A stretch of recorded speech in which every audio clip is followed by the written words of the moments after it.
So basically balloon ni bila dia dimasukkan ke dalam perut, balloon ni akan So one of the pilihan untuk merawat problem obesity adalah menggunakan intragastric balloon. Usually kita reserve untuk patient yang tidak boleh menjalani surgery for whatsoever reason ataupun kehendak pesakit. So intragastric balloon ni ada few types, beberapa jenis. Some memerlukan endoskopi untuk memasukkan dia dalam perut, some tidak, right?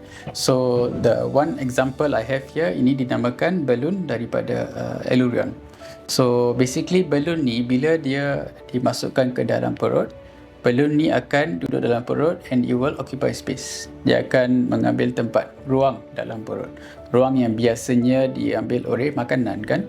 So dia akan masuk ke dalam perut and duduk dalam perut. Now if you look at this model dekat sini, ini adalah gambar an example of balloon dalam perut.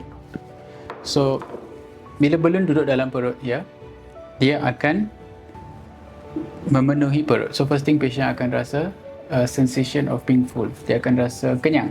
Okay, sebab dia akan stretch. Anything bila stretch the stomach, dia akan rasa kenyang.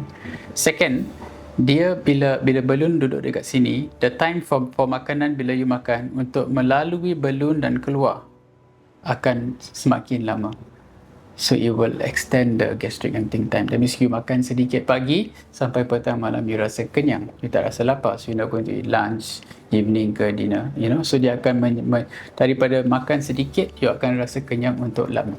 Okay. Primarily that's how the balloon works. Okay. So dia akan duduk dekat sini ya. The place for the balloon is somewhere dekat body sini.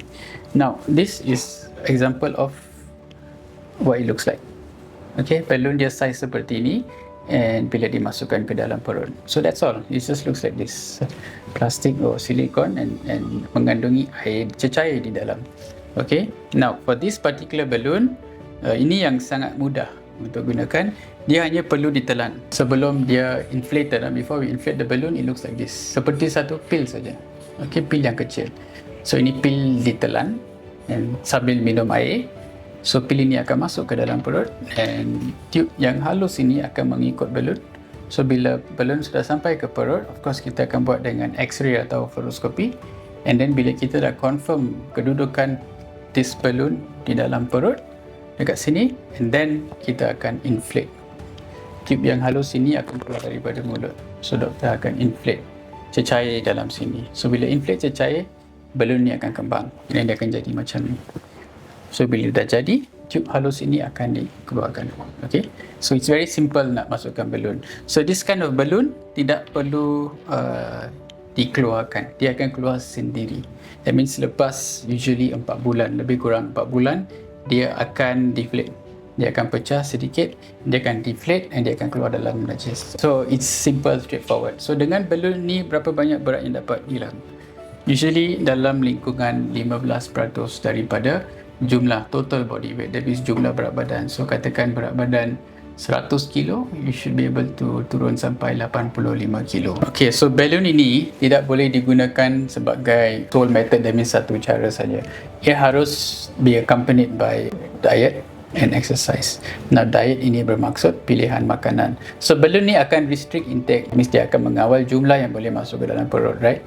And then dia akan menyebabkan you tak rasa begitu lapar. But pilihan makanan, especially minuman yang mengandungi gula and also makanan yang berminyak ini, pilihan makanan itu harus dikawal. And the other thing is exercise, physical activity yang harus dibuat.